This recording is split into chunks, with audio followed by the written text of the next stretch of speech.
Mais uma videoaula do curso de extensão Google Sala de Aula para Docentes. O tópico dessa videoaula é Estruturação Técnico-Pedagógica de Sala Virtual no Google Sala de Aula. De fato, o nosso objetivo nessa videoaula é compreender como se dá a estruturação técnico e pedagógica das salas virtuais, utilizando-se o aplicativo do Google Sala de Aula, para que nós possamos instaurar um processo dialógico de ensino e aprendizagem em nossos ambientes virtuais. Me acompanhe. Antes de falarmos sobre a estruturação, é importante nós entendermos que existem modelos pedagógicos. O modelo pedagógico nada mais é do que um quadro geral de referências que uma instituição utiliza para desenvolver suas atividades no ambiente virtual. De fato, existem muitos modelos pedagógicos. Cada instituição tem a sua maneira de fazer docente online. Obviamente que se uma instituição em que você atua ainda não tem esse modelo pedagógico estruturado, você pode estabelecer o seu próprio modelo, com base nessas leituras que nós fizemos da mediação e da atuação pedagógica do docente online. Mas lembre-se que as instituições elas têm autonomia para definir os seus modelos pedagógicos. E caso a instituição que você atua já possui esse modelo, é importante que você siga as diretrizes emanadas desse documento. Ao entrar no Google Sala de Aula, nós temos inicialmente um mural. E no nosso tutorial que está disponibilizado no Aba tem todas as orientações de como acessar e como configurar isso. Eu gostaria apenas de fazer alguns comentários no mural. O primeiro comentário tem a ver com qual é o objetivo desse espaço.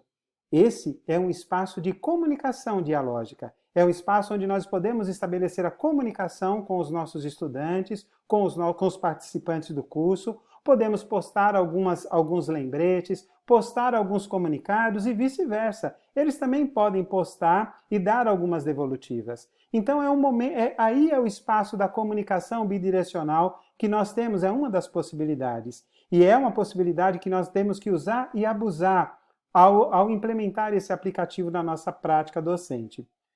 Um outro ponto, quando nós vamos para o link da atividade, nós temos muitas possibilidades, mas antes de começar a inserir as atividades que são colocadas, que são oportunizadas por meio do aplicativo, eu recomendo que você divida em tópicos. Existe aqui em criar uma possibilidade da gente criar tópicos. Por exemplo, aqui eu coloquei unidade 1, unidade 2. Obviamente, você poderia dividir diferente, poderia dividir por módulo 1, módulo 2, ou por trilha de aprendizagem, ou por aula, ou da forma como você achar mais interessante o seu conteúdo. Mas é importante fazer esses tópicos, esses rótulos de tópico, porque isso vai separar um conteúdo do outro. Então, por exemplo, dentro dessa unidade 1 que eu coloquei, nós poderíamos ter, a título de exemplo, poderíamos ter podcasts gravados com orientações do professor, poderíamos ter videoaulas que o professor grava e deixa à disposição dos alunos, poderíamos ter material didático dentro dessa unidade, como artigos, textos produzidos, links para outras plataformas, outros URLs, enfim, as possibilidades são muitas em termos de inserção de material didático. Nós poderíamos ter vídeos adicionais, e nós temos aí uma ampla possibilidade de utilizar vídeos, quer por meio do canal YouTube Edu, ou de outras plataformas onde nós temos amplo acesso a esses vídeos.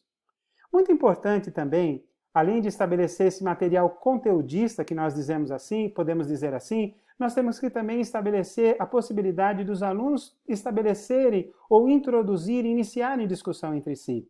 E a ferramenta Pergunta, utilizada no Google Sala de Aula, ela permite isso. Ao utilizar a ferramenta Pergunta, nós podemos utilizá-la, podemos configurá-la para que ela seja um fórum de discussão. Lá eles não usam a palavra fórum, né? Os fóruns são mais utilizados nos ambientes virtuais, né? Nos LMS. Entretanto, aqui no Google Sala de Aula, nós podemos utilizar essa ferramenta com a possibilidade de termos um fórum onde os alunos possam comentar um ao outro e nós, naturalmente, conduzir a discussão dentro de uma temática específica. Ou seja, possibilidade de construção coletiva do conhecimento. Também é importante nós termos atividades de aprendizagem. E as atividades de aprendizagem que o Google Sala de Aula permite que nós façamos são inúmeras.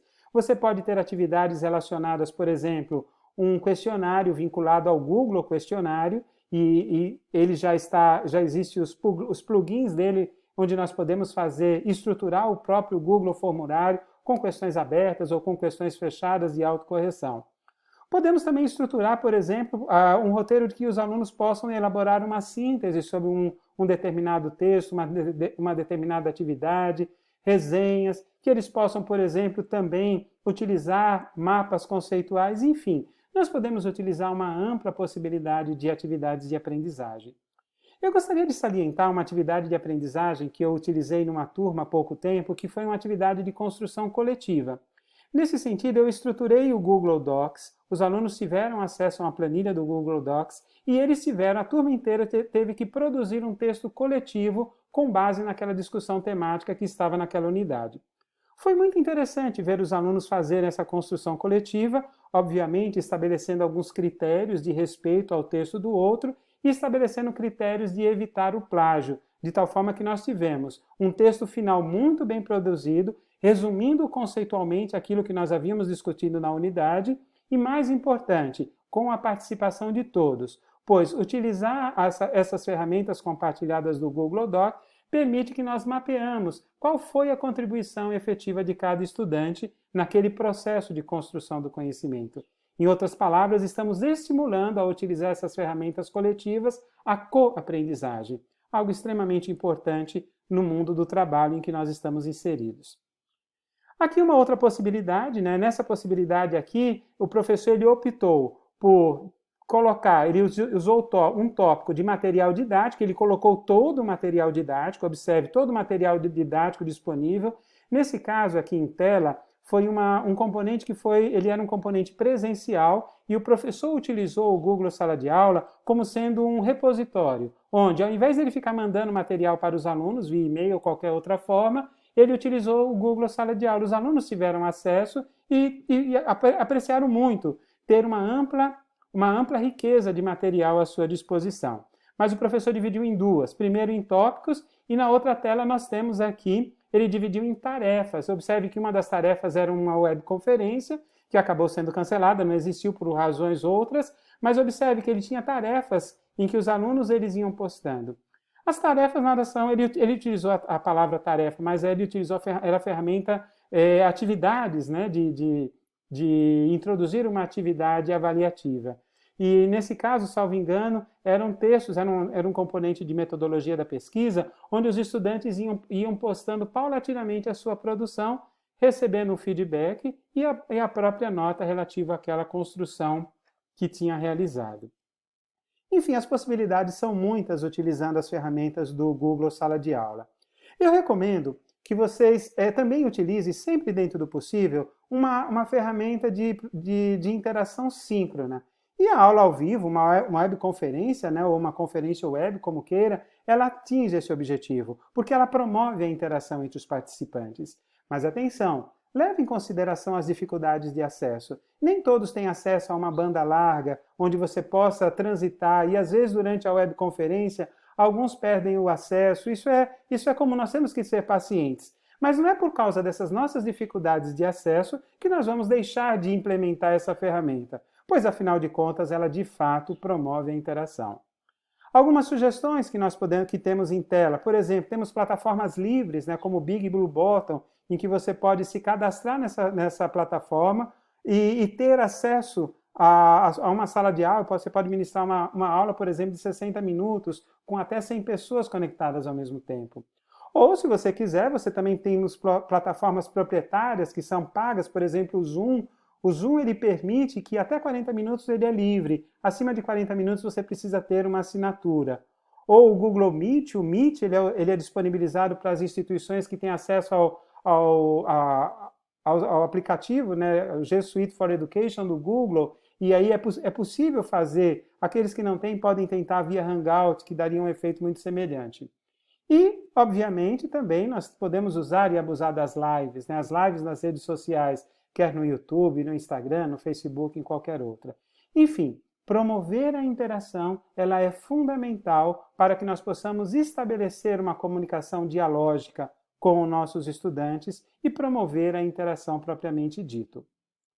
Bem, eu gostaria de sugerir que vocês lessem atentamente essa trilha de aprendizagem que está disponível no AVA. É um material que nós preparamos intitulado Tutorial Técnico-Pedagógico para a Estruturação do Google Sala de Aula. Nesse tutorial nós temos aí uma descrição das principais ferramentas do Google Sala de Aula, bem como algumas considerações pedagógicas sobre como utilizar isso. E é um tutorial técnico e pedagógico, então além das considerações pedagógicas, nós também inserimos vídeos que fizemos uma curadoria que mostram sobre como nós podemos, num passo a passo, utilizar aquela ferramenta. Eu acho que poderá ser muito útil ao estruturar uma sala de aula virtual. Aproveitem essa trilha de aprendizagem que preparamos para vocês. Uma outra sugestão é que tenham sempre em mão também esse tutorial promovido ou elaborado pela Secretaria-Geral de Educação à Distância da UFSCar, intitulado Tutorial Google Classroom. Google Classroom é o nome em inglês do Google Sala de Aula, né? Criando uma sala de aula online muito interessante, mostrando, é um PDF, mostrando aí com telas o passo a passo sobre como nós podemos criar uma sala virtual online. Aproveitem dessas ferramentas que estão disponibilizadas nesse curso. Em síntese, é importante que nós estejamos atentos à modelagem pedagógica para o Google Sala de Aula, que nós tenhamos assim o cuidado de estruturar os tópicos, as atividades, de acordo com o design instrucional previamente estabelecido, e que nós estejamos atentos em estabelecer um processo de mediação pedagógica bidirecional, com atividades que estimulem, sobretudo, a coaprendizagem e a reflexão crítica. Isso posto, temos um desafio.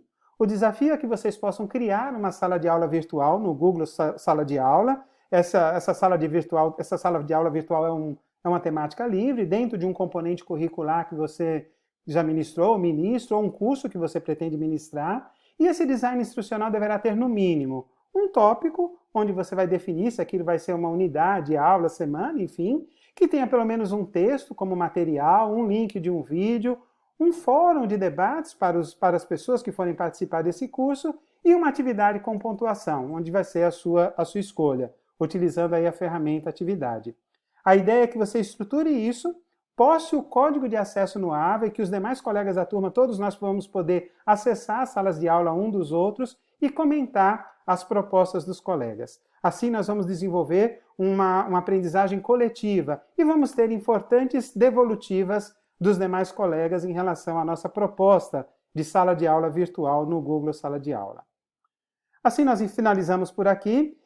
Tivemos importantes informações nessa videoaula e espero que todos estejam aptos para que nós possamos continuar desenvolvendo atividades pedagógicas utilizando quer o aplicativo do Google Sala de Aula, quer os ambientes virtuais de aprendizagem, sempre buscando uma mediação pedagógica que seja, sobretudo, pautada na interação e na comunicação entre estudantes, professores e os demais envolvidos no processo educativo. Eu desejo sucesso a todos e todas. Obrigado.